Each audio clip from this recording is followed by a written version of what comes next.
Good morning, good afternoon, everybody. We are going to talk about Vedic leadership. So welcome to the session on Vedic leadership principles for organizational success. And we will present principles as well as a beautiful case study on how these principles were applied. My name is Anil Maheshwari. I'm a professor at Maharishi International University in Iowa, USA. And with me is my co-author, Mr. Rakesh Gupta, former CEO of a company and a former doctoral student at our university, and whose case study is what we will be presenting. So we'll present this session together, and once again, welcome. What we will do is we will talk about what is Vedic leadership, how can it help you, then we'll talk about how we can implement it, and then we'll go to the case study of an insurance IT company, and then we will talk about its relevance for COVID times, and then what are some of the tips, and then we'll leave you with the contact information for more information and if you wish to collaborate with us. So let's start with what is Vedic leadership. There are two words, Vedas and leadership. What is Vedas? Vedas are traditional knowledge, you can call a belief system of the ultimate reality, that reality is unmanifest. It is the science of consciousness, consciousness as a whole of the universe, not just individual awareness, but the awareness as it is total consciousness. We know what leadership is. Leadership is needed so that we can fulfill the mission of an organization, just going beyond profit, the overall mission that the organization has. And part of the leadership is to attract and retain attention on the mission for himself or herself and the entire population or the ecosystem. So why Vedas in leadership? Vedas is about consciousness, and consciousness, when it flows onto a mission or an object, then energy flows. Consciousness bridges the gap between the subject and the object. And then at that level of bridging, the world becomes one family, and then it becomes also non-duality. So this is a basic set of ideas, and we'll describe more on how it helps, what are the key detailed principles. And so, Rakesh, go ahead, please. Thanks, Anil. Vedas are which aligns our inner voice with that of Mother Nature. Here, I elucidate three basic principles forming this case study. First, the dharma. Dharma is the inner voice that judges the righteousness of the action being considered. It determines the effectiveness of the action. Karma is the action that transforms your intention into the outcome. And the effectiveness of that action is determined by the righteousness that your inner voice tells you about. So in effect, it is your inner voice that determines the impact of your effort. The third principle is Vasudhaiva Kutumbakam. We are one big family, empathy towards others and the nature. What does it help? How does it help you to follow these Vedic principles? Following these basic principles brings a disproportionately better and a holistic outcome that, among others, include happiness inside and a palpable energy in the environment surrounding you. It has a twin benefits of reduced effort due to an enhanced effectiveness and reduced friction due to the reciprocal positive support coming from others and Mother Nature. Because of this double whammy reduction, the fulfillment becomes easy and sets you up for a bigger cycle of bigger dreams and easier fulfillment. Increasing this positive cycle and reducing the negative is like sharpening your knife, cutting things easily, quickly, and cleanly. Or it's like flowing with the flow of Mother Nature, benefiting from its flow. This ultimately is improving your immune system to deal with unknown challenges in the future. Having cited these benefits, which in short are attractive to gain the benefits from this, I will request Anil to share the steps of implementation, which are two: one at the mental and spiritual level, and two at the physical level. Anil will share at the mental and spiritual level. Thank you, Rakesh. So how do you implement Vedic leadership, right? So underlying this idea of Vedic leadership is this idea of Vedas, as we said, and Vedas believe in consciousness, overall consciousness, universal consciousness. So one of the ways you can get to your inner voice, the dharma, and to realize this dream of world as a family, Vasudhaiva Kutumbakam, is to connect with that total consciousness. So there are many Vedic practices of consciousness or transcendence that allow you to connect with that higher states of consciousness, where you feel that sense of unboundedness. And we will present to you V theory, a model of transcendence that opens door to many possible practices. So what is transcendence? Well, Maharishi defines it as essentially when consciousness is free to refer to itself and experience itself, it's transcendence. We are not bounded by any particular object. So the transcendent is the absolute, non-changing, non-variable, eternal, all-encompassing, infinite unboundedness of life, which is the core of everyone's life. We have that unboundedness, the transcendent within us. And through transcendence, the intellect becomes aware of itself. We become aware of ourselves. And through that direct, unmediated experience of the self, one can realize ourselves as being beyond true and the world, beyond time and form, beyond thoughts and objects, and that sense of great oneness, which is a source of joy and effectiveness. So let me describe briefly the states of consciousness. We have this, at the top, you will see three states of consciousness: sleep state, dream state, and waking state. Well, in sleep state, we are completely unaware of ourselves and unaware of any thoughts. In the dream state, we are unaware of ourselves, but we have some illusory impressions or content. In waking state, like right now, we have awareness of ourself, the limited self, that I am who I am, and then we have awareness of our perceptions, our content. When we reach the fourth state, when you do transcendence, then we become aware of only ourselves, and there is no awareness of any thoughts or content. So it's a state of emptiness, a state of connecting purely with unbounded consciousness. This is how V theory helps you get there. Now, once you practice this V theory or transcendental or contemplative practices often, then you can reach the higher states. And the higher states begins with a cosmic state of consciousness in which you can have awareness of your unbounded state and yet also be in the real world or surface world with your perception, thoughts, and content. So your consciousness, higher consciousness, is informing your actions.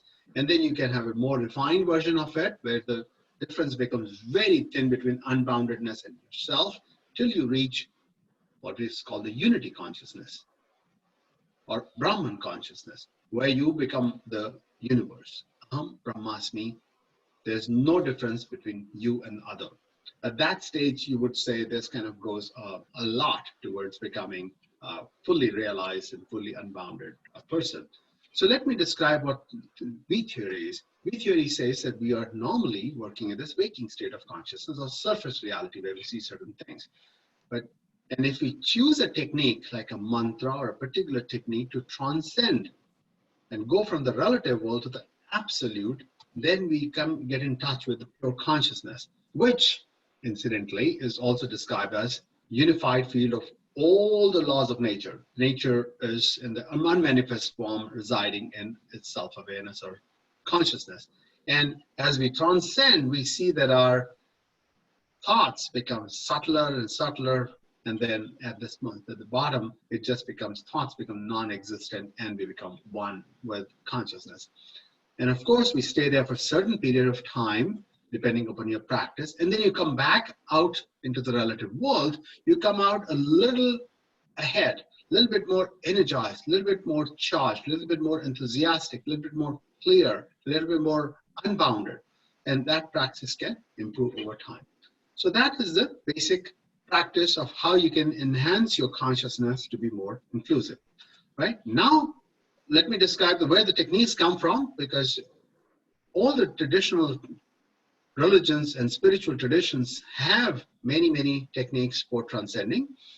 Vedic, Buddhist, Zen, others. So there are techniques like Satori, there are like Vipassana, there's like meditation, and many other techniques are available. Vedic meditations are, the difference between all these techniques is what is the basis, theoretical basis. And in Vedic traditions, there's the basis that there's unbounded consciousness, whereas in some other traditions, it might be that there is nothingness at the bottom, which is okay. And we present to you a transcendent meditation technique or transcendental meditation. This is a technique, it's a Vedic meditation technique. It is practiced at our own university, and everybody practices it. And we have hundreds of studies, research studies, published studies to show its efficacy in producing transcendence and many benefits at the individual and collective level. So now let's move to the case study, which is the way of implementing all of these concepts there. So Rakesh and I will have a little bit of dialogue in this to share some stories, which are shared in the paper also if you choose to read. But I will let him describe the basic context, and then I'll ask for some stories in that regard. So Rakesh. Thanks, Anand.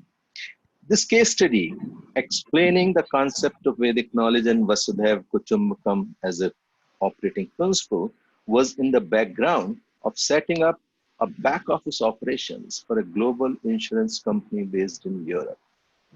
The industry, global tech support. The location, business unfriendly state led by a communist government in India. We had a vision to delight the customers, exceed their expectations. Whereas the mission was very simple, inclusiveness of all the stakeholders that we deal with.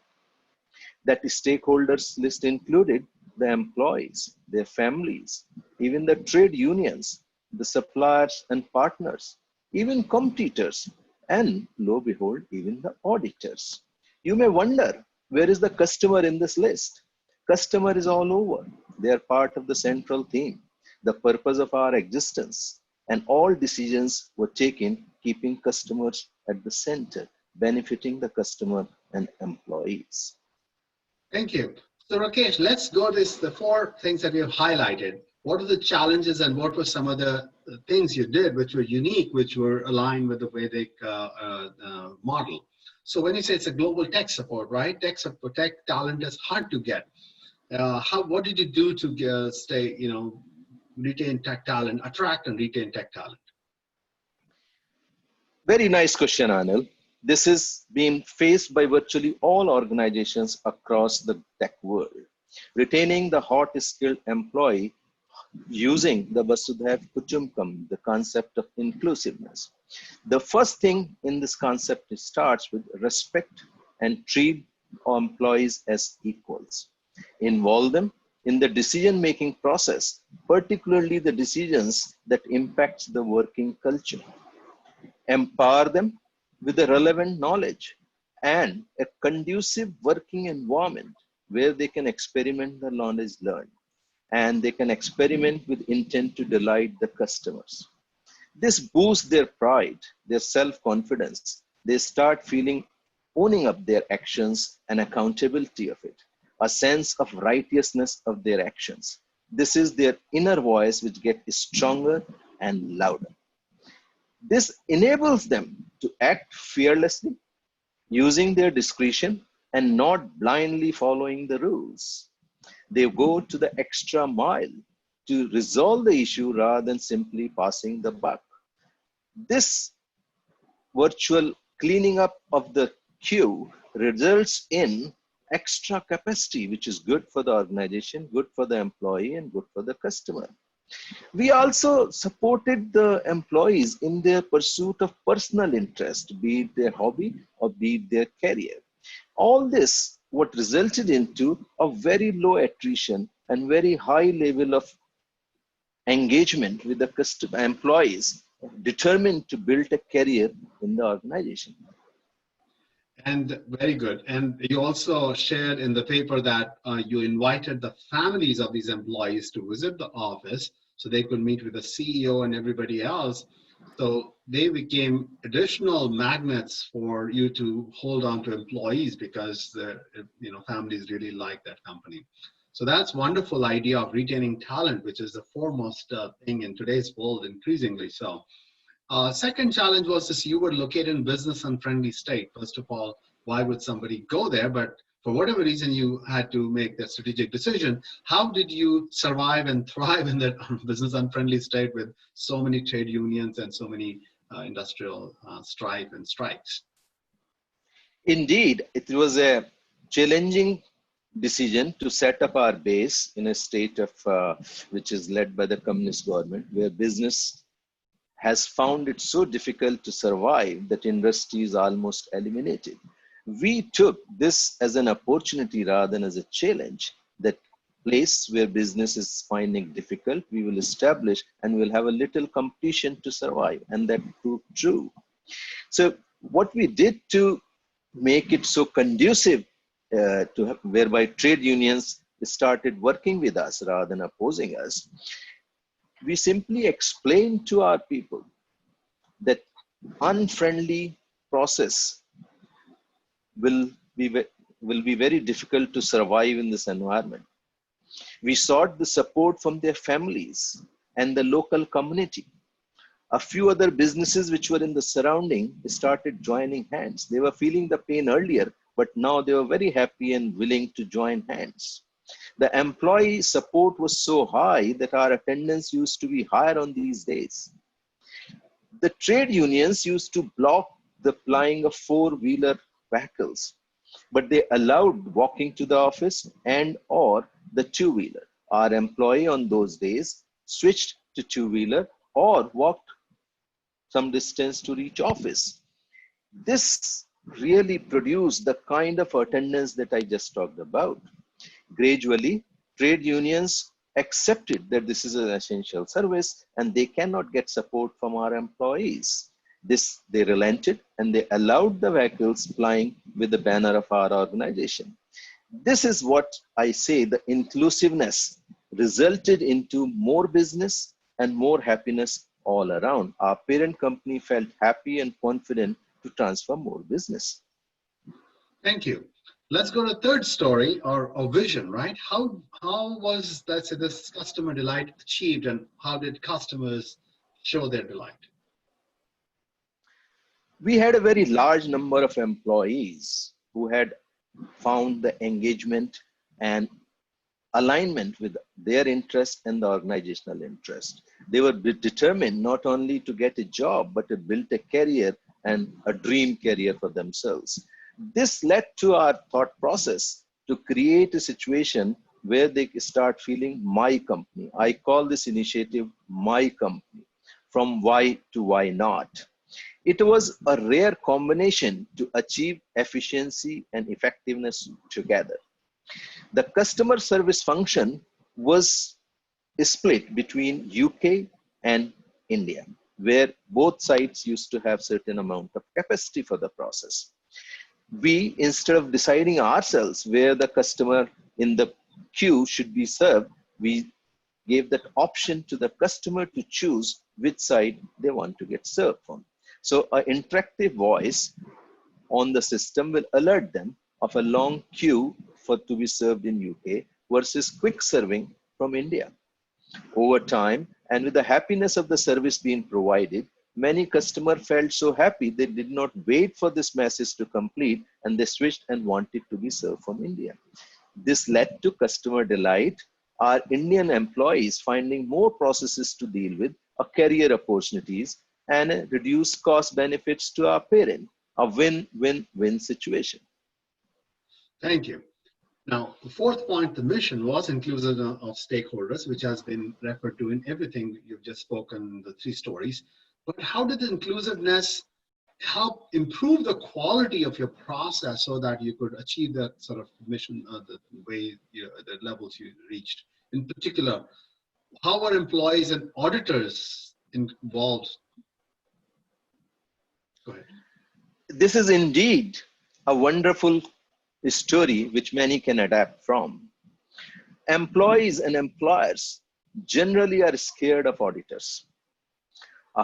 what we did to address it, to set up a process attracting our high performing employees to become our virtual auditors, making internal audit as an aspirational role for many.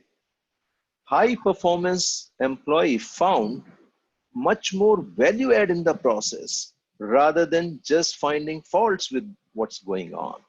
This combination of finding value add and less attention on finding fault resulted into a joint happiness of auditee and auditor. Seeing this benefit, we set up a reward system whereby the value add and the resulting benefits during the year will be shared between auditee and the auditor and their respective line managers. This really boosted this benefit. Our external auditors were so enthralled and happy with this approach. They cited this approach at many other places and recommended this to follow. This is what I believe you can just turn a challenge into an opportunity. I can go on and on with multiple such examples, and I will recommend others who are interested in this to connect with us later after this session. Now I'll request Anil to share the COVID challenge and the implications of Vedic knowledge. Yeah, you just heard wonderful stories, and one more thing, Rakesh, if you could share what the net results were, the outcome of these things, all the growth that you have. Maybe it's best to hear from in your own words. Thanks, Anil. I was a bit shy of singing my own music. What it resulted into a very rapid, sustainable financial and employee growth. We grew 50 times over the initial intent, from 0 to 3,000 in 13 years, from 2003 to 2016, when I took the voluntary retirement. The organization continued to double in the next 3 years under the leadership of my successors. The annual return of the organization was 3.5 times of the capital investment made in the organization. From employee perspective, it became a dream career destination. Employee started looking for Mondays instead of usually the Fridays. So Anil, now over to you for COVID challenge. Thank you. So I hope you get the flavor of what it means to be inclusive in the true spirit, and then what kind of benefits one can achieve when one brings everyone together. And this is particularly important in today's times where we are facing many grand challenges, COVID being the recent one. So how do we sort of bring everybody together, not think of piecemeal or reductive solutions? We need an all-inclusive response to face the challenges where all perspectives come together, everybody improves the process, everybody cooperates. And so what we have said is that the traditional knowledge system of the Vedas offer an alternative conception what it means to address problems, not just solve them, but dissolve them. That the problems don't exist, because if we don't take an adversarial process, just we cease to be hostile, we just become very much together, and then we face down the problems and problems dissolve. So let's hear what are some of the practical tips from what you described earlier. What can people do specifically to implement Vedic leadership at their places? Rakesh? Thanks, Anil. Earlier, Anil had shared the tips for implementing at the mental and the spiritual level. Here, I share some tips for the physical implementation of the Vedic concepts. The key to success is when a collective attention is focused on organizational mission and vision. The organizational vision to attract the attention of many should be attractive enough to many. It should be large enough to benefit many. And rest of the issues are all related to the leader and his trust in self and others. So leader should, to begin with, trust himself or herself. Trust the mother nature and the Vedas. Having these trusts, the next step is to earn the trust of employees and the stakeholders. And the next is to take decisions with Vasudhaiva Kutumbakam, meaning passion and compassion for others, as if we are one big family. Behave as you do with your own family.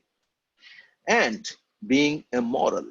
The moral has been misconstrued as a long list of good values. Moral simply means mental plus oral. Do what you say and say what you do.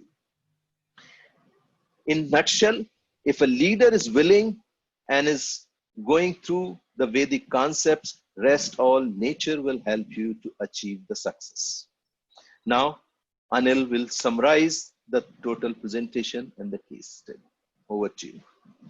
Thank you, Rakesh. So in summary, we showed that Vedic leadership can help implement highly inclusive and engaging leadership. We showed you the principles and we showed you the practice.